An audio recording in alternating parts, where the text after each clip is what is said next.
আমি এনেকৈ আগবঢ়াই লৈ যাম। আজি অসমৰ যুৱ প্ৰজন্মই নতুন অসমৰ সপোন দেখিছে। কেইদিনমান আগত মাত্ৰ এডিআৰই পৰীক্ষা হৈ গৈছিলে। ৰিজাল্ট দিব ফেব্ৰুৱাৰীৰ শেষ সপ্তাহত নহলে মাৰ্চৰ প্ৰথম সপ্তাহত। শিক্ষক নিযুক্তিৰ প্ৰক্ৰিয়া চলি আছে।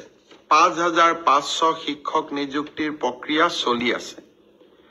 কিন্তু মই থমকি ৰোৱা নাই।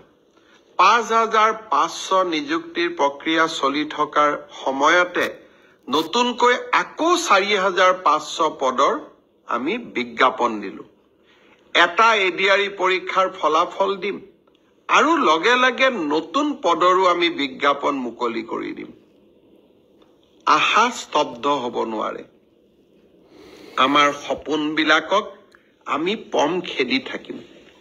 আৰু যিসকলে চৰকাৰী কৰ্মসংস্থাপন নাপাব তেওঁলোকৰ কাৰণে মুখ্যমন্ত্ৰীৰ আত্মনিৰ্ভৰ অসম, ছেমি কণ্ডাক্টৰৰ দৰে অজস্ৰ উদ্যোগ আমি সকলোৰে বাবে এখন সপোনৰ অসম ভূমি আমি নিৰ্মাণ কৰিম। আমি এনেকৈ আগবঢ়াই লৈ যাম। আজি অসমৰ যুৱ প্ৰজন্মই নতুন অসমৰ সপোন দেখিছে। কেইদিনমান আগত মাত্ৰ এডিআৰই পৰীক্ষা হৈ গৈছিলে। ৰিজাল্ট দিব ফেব্ৰুৱাৰীৰ শেষ সপ্তাহত নহলে মাৰ্চৰ প্ৰথম সপ্তাহত। শিক্ষক নিযুক্তিৰ প্ৰক্ৰিয়া চলি আছে।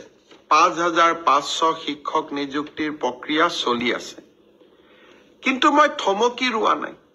৫,৫০০ নিযুক্তিৰ প্ৰক্ৰিয়া চলি থকাৰ সময়তে নতুনকৈ আকৌ ৪,৫০০ পদৰ আমি বিজ্ঞাপন দিলো। এটা এডিআৰই পৰীক্ষাৰ ফলাফল দিম আৰু লগে লগে নতুন পদৰো আমি বিজ্ঞাপন মুকলি কৰি দিম। আশা স্তব্ধ হ'ব নোৱাৰে। আমাৰ সপোনবিলাকক আমি পম খেদি থাকিম। আৰু যিসকলে চৰকাৰী কৰ্মসংস্থাপন নাপাব তেওঁলোকৰ কাৰণে মুখ্যমন্ত্ৰীৰ আত্মনিৰ্ভৰ অসম, ছেমি কণ্ডাক্টৰৰ দৰে অজস্ৰ উদ্যোগ আমি সকলোৰে বাবে এখন সপোনৰ অসম ভূমি আমি নিৰ্মাণ কৰিম।